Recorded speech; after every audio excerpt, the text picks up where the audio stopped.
Welcome to elite academy. चलिए आज की क्लास स्टार्ट करते हैं। अभी तक हम लोगों ने क्या पढ़ा? अभी तक हम लोगों ने फर्स्ट चैप्टर कंप्लीट किया है। फर्स्ट चैप्टर में क्या था? सेट्स। फर्स्ट चैप्टर को कंप्लीट किया है, ठीक है। चलिए जी, आज की क्लास में हम चैप्टर 2 स्टार्ट करते हैं। चैप्टर 2 का नाम है रिलेशन एंड फंक्शन। आज हम रिलेशन एंड फंक्शन के बारे में समझेंगे।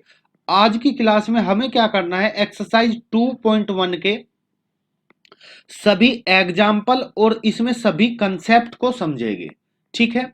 चलिए आज की क्लास स्टार्ट करते हैं। देखिए जी, रिलेशन एंड फंक्शन। रिलेशन क्या होता है और फंक्शंस क्या होता है? यहां पे सबसे पहले पॉइंट जो समझने की है वो है यहां पे कार्टेजन प्रोडक्ट। कार्टेजन प्रोडक्ट क्या होता है? चलिए इसको थोड़ा सा समझ लेते हैं। कार्टेजन प्रोडक्ट की बात की जाए, आपने पढ़ा कोई दो सेट होते हैं, जैसे मान लिया जाए ए और बी, दो सेट है। तो जब कार्टेशियन प्रोडक्ट की बात करेगा तो वहां पे दो सेट के बीच में जो रिलेशन होगा उसकी बात की जाएगी। रिलेशन का मतलब यहां पे होता है कि यदि दो सेट दिए गए हैं और हमें उनका कार्टेशियन प्रोडक्ट निकालना है तो उसको रिप्रेजेंट किया जाता है ए क्रॉस बी से, ठीक है। कैसे? ए क्रॉस बी। इसमें जो एलिमेंट होंगे वो ऑर्डर्ड पेयर के रूप में होंगे। इसको क्या बोलेंगे हम? Ordered pair. ऑर्डर्ड पेयर, इसको बोलते हैं हम ऑर्डर्ड पेयर के रूप में। सच दैट जो पहला एलिमेंट होगा वो पहले वाले सेट से होगा और जो दूसरा एलिमेंट होगा वो दूसरे वाले सेट से होगा। मतलब जो यहां पे ए है ये ए में बिलोंग्स करेगा एंड जो बी है वो बी में बिलोंग्स करेगा।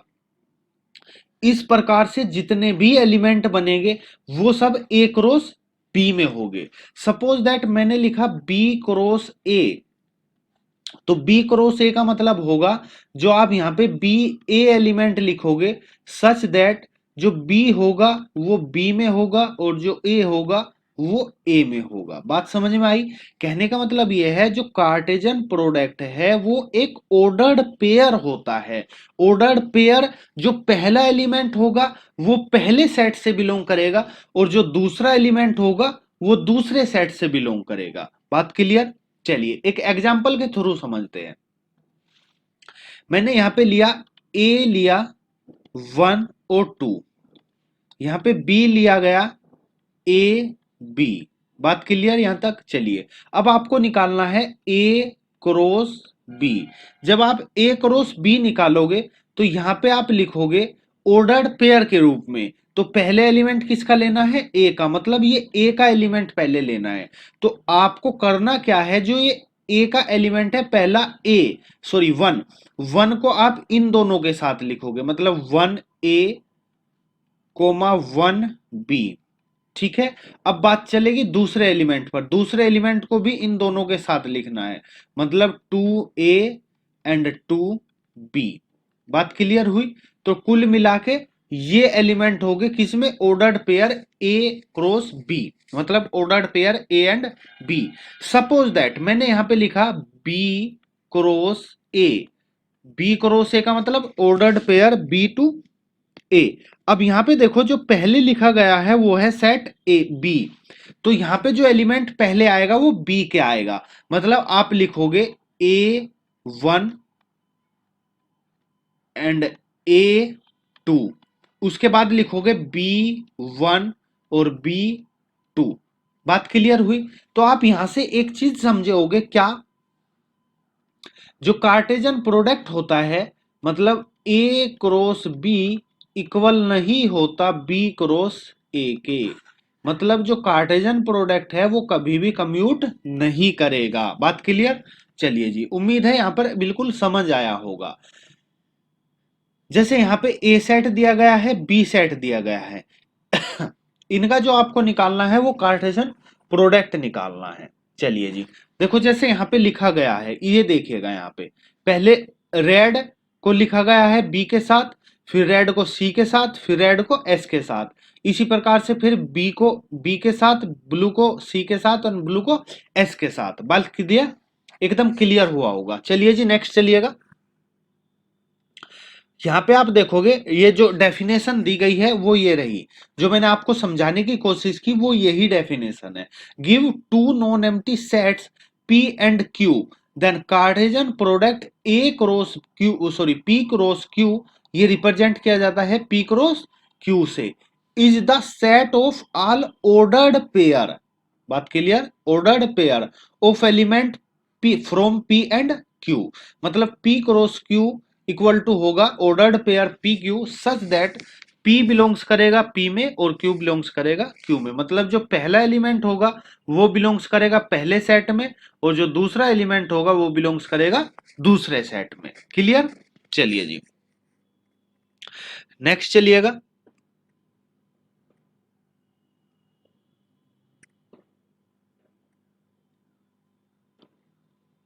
ये रिमार्क, कुछ रिमार्क है वो आपको याद रखने हैं। जैसे कि फर्स्ट ये कह रहा है कि two ordered pair are equal if and only if the corresponding first element are equal to the second element also equal. मतलब कैसे, यहां पे समझिएगा। इसने कहा दो ऑर्डर्ड पेयर है, जैसे कि हमने माना पहला ऑर्डर्ड पेयर है ए बी, दूसरा ऑर्डर्ड पेयर है एक्स वाई।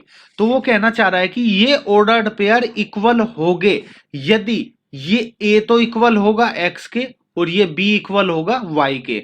मतलब आप यहां से कह सकते हो कि ए इक्वल एक्स होगा एंड बी इक्वल वाई होगा। जब ये एक दूसरे के आपस में इक्वल होंगे तभी आप बोलोगे कि ये जो ऑर्डर्ड पेयर है वो इक्वल है। चलिए जी नेक्स्ट चलिएगा। यहां पे देखिएगा, यहां पे दिया गया है if these are P element in A and Q element in B, then there will be PQ element in A cross B, मतलब A Cartesian product B, that is if n A equal P n B equal Q then n A cross B equal होगा PQ। जैसे आप यहां पे देखिएगा, इसको देखिएगा, यहां पे हमने किया था क्या, ए में कितना एलिमेंट था, ए में दो एलिमेंट था, बी में कितना एलिमेंट था, दो एलिमेंट था। तो यदि आप इसका ऑर्डर निकालो, यहां पे आप निकालो एन ए कितना है, टू है। यदि आप एन बी की बात करो तो वो भी टू है। तो लेकिन हमें एन ए क्रॉस बी क्या जाएगा, टू इंटू टू मतलब फोर। आप यहाँ पे चेक कर सकते हो कि कितना एलिमेंट है, फोर एलिमेंट है। या फिर बी क्रॉस ए में कर लीजिए, कितना एलिमेंट है, फोर एलिमेंट है। बात क्लियर, चलिए नेक्स्ट चलिएगा।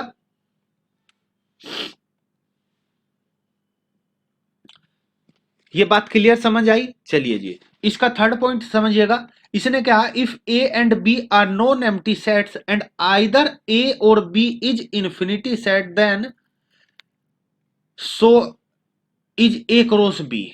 ये कहना चाह रहा है कि यदि ए एक इनफाइनाइट सेट है, ठीक है, ए जो है ये कैसा सेट है, इनफाइनाइट सेट है, बी जो है ये भी इनफाइनाइट है। तो उसका कहने का मतलब है जो ए क्रॉस बी निकल के आएगा वो भी इनफाइनाइट सेट ही निकल के आएगा। बात क्लियर समझ आई, चलिए जी मतलब यदि ए और बी फाइनाइट है तो इनफाइनाइट है तो उनका जो कार्टेशियन प्रोडक्ट आएगा वो भी इनफाइनाइट आएगा। चलिए जी नेक्स्ट देखिएगा, इसने कहा जो ए क्रॉस ए है इक्वल है ए बी सी।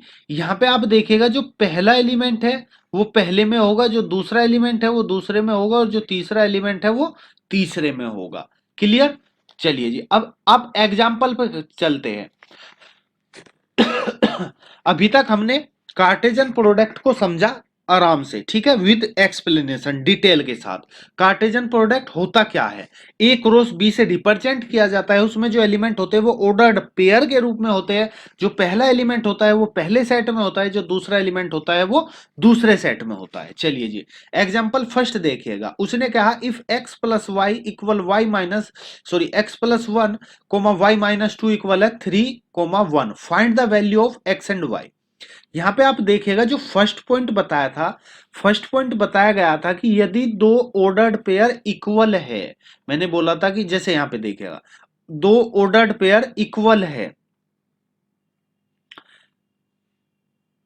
ये दोनों ऑर्डर्ड पेयर ये इसके इक्वल होगा यदि ये पहला एलिमेंट पहले के इक्वल होगा, दूसरा एलिमेंट दूसरे के इक्वल होगा। चलिए जी, यहाँ पे जो क्वेश्चन दिया गया है वो यहाँ पे क्वेश्चन यही दिया गया है कि x plus one comma Y minus two. तो यहाँ पे देखिएगा दिया गया है x plus one comma Y minus two equal है 3 एंड 1 के। तो यहाँ पे देखो ये एक ऑर्डर्ड पेयर है, ये एक ऑर्डर्ड पेयर है। उसने कहा ये दोनों इक्वल है।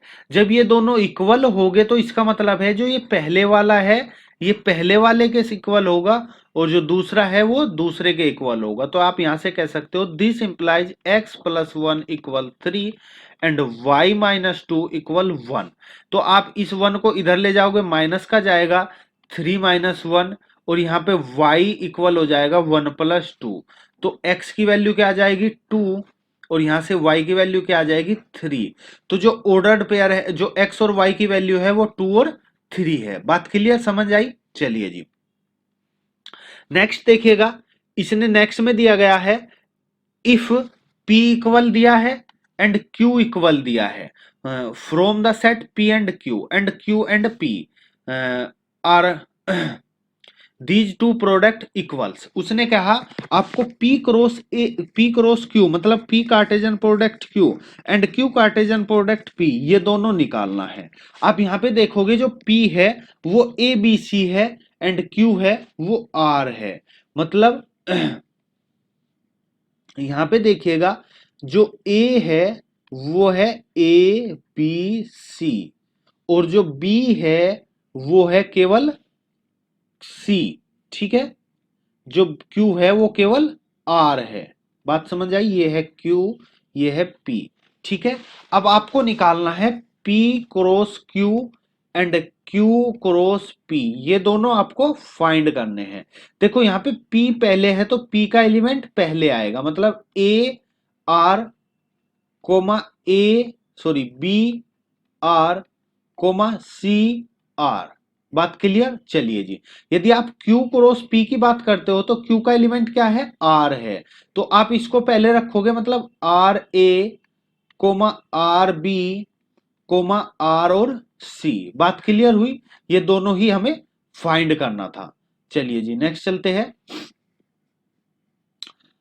हाँ, these are two products equal, क्या ये दोनों इक्वल है? तो आप देखोगे कि ये कभी भी इक्वल नहीं होंगे। मैंने स्टार्टिंग में ही बताया है कि जो कार्टेजन प्रोडक्ट होता है वो कभी भी इक्वल नहीं होता। चलिए जी नेक्स्ट एग्जांपल देखिएगा, इसने क्या है एग्जांपल नंबर 3 देखिएगा। A इक्वल दिया है, B इक्वल दिया है, C इक्वल दिया है, ये फाइंड करवा रहा है। तो आप यहाँ पे जो A B C की वैल्यू दी गई है इसमें आप देखोगे जो आपको जब कार्टेजन, पहले तो आपको यहाँ पे इंटरसेक्शन निकालना है B और C का। आपने देखा B और C में केवल और केवल 4 ही कॉमन है, तो इसका मतलब 4 आ जाएगा। अब सिंगलटन 4 से A के साथ कार्टेजन प्रोडक्ट निकालोगे तो 4 क्या आएगा? 1 को 4 के साथ, 2 को 4 के साथ और 3 को 4 के साथ। क्लियर? चलिए जी बिल्कुल आपको यहां पे भी ऐसे करना है, ये भी सेम करना है। ये सब एग्जाम्पल है, ठीक है। उम्मीद है यहाँ पे जो कंसेप्ट है वो आपको बिल्कुल क्लियर हुआ होगा। चलिए एक बार देख लीजिएगा एग्जाम्पल नंबर 4। एग्जाम्पल नंबर 4 में उसने P की वैल्यू दी है 1 2, उससे अपने पूछा है P P P मतलब इन तीनों का कार्टेजन प्रोडक्ट निकालना है।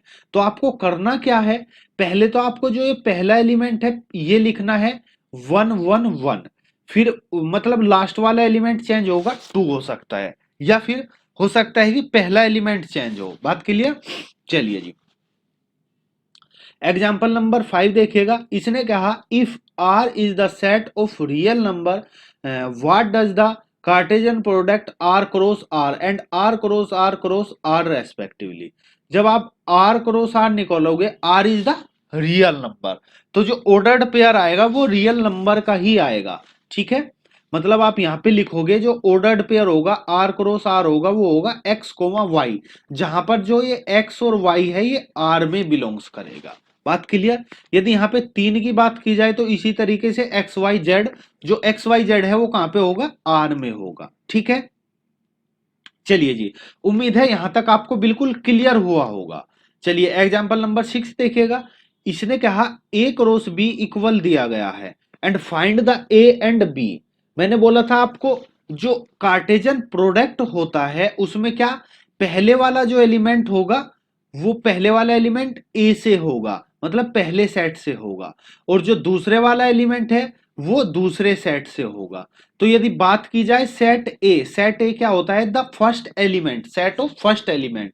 आप यहां पे देखोगे पी रिपीट हो रहा है तो केवल पी आएगा, एम रिपीट हो रहा है तो केवल एम आएगा। इसी तरीके से बी क्या होता है, सेट ऑफ सेकंड एलिमेंट, जो ये सेकंड एलिमेंट आता है उनको आप बी बोलते हो, तो ये आ जाएगा क्यू कोमा आर। बात क्लियर। चलिए जी, उम्मीद है आपको बिल्कुल अच्छे से समझ आया होगा। फिर भी यदि कोई कंफ्यूजन है तो वीडियो को एक बार रिवाइंड करके देख लीजिएगा, आपको बिल्कुल कंसेप्ट समझ आ जाएगा कि कार्टेजन प्रोडक्ट होता क्या है, हम उसमें यदि दो एलिमेंट इक्वल है तो वो पर्टिकुलरली इक्वल क्या होगा। चलिए जी, आगे है एक्सरसाइज 2.1। एक्सरसाइज 2.1 को हम नेक्स्ट क्लास में करेंगे। ठीक है, हमारा मकसद है छोटी छोटी वीडियो डालना ताकि आप समझ पाए, अच्छे से कर पाए। यदि हम लंबी वीडियो बनाएंगे तो वो थोड़ा बोर टाइप की हो जाएगी, बहुत लंबी हो जाएगी तो आपको पढ़ने में भी मजा नहीं आएगा। चलिए जी, आज के लिए इस क्लास में इतना ही। यदि आप नेक्स्ट क्लास की बात करोगे तो उसमें हम क्या करेंगे, एक्सरसाइज 2.1 के क्वेश्चंस करेंगे। चलिए जी, आपको हमारा क्लास कैसा लगा, हमारा प्रयास कैसा लगा, हमें कमेंट करके बताना ना भूले। यदि आपने अभी तक हमारे चैनल को सब्सक्राइब नहीं किया है तो प्लीज सब्सक्राइब कर लीजिएगा। वीडियो को पसंद आए तो एक लाइक तो बनता है। चलिए जी, अपने दोस्तों तक शेयर कीजिएगा। Thank you for watching. मिलते हैं नेक्स्ट वीडियो में, नेक्स्ट क्लास में, नेक्स्ट क्वेश्चन के साथ, अच्छे कंसेप्ट के साथ। जब तक देखते रहिए इलाइट एकेडमी।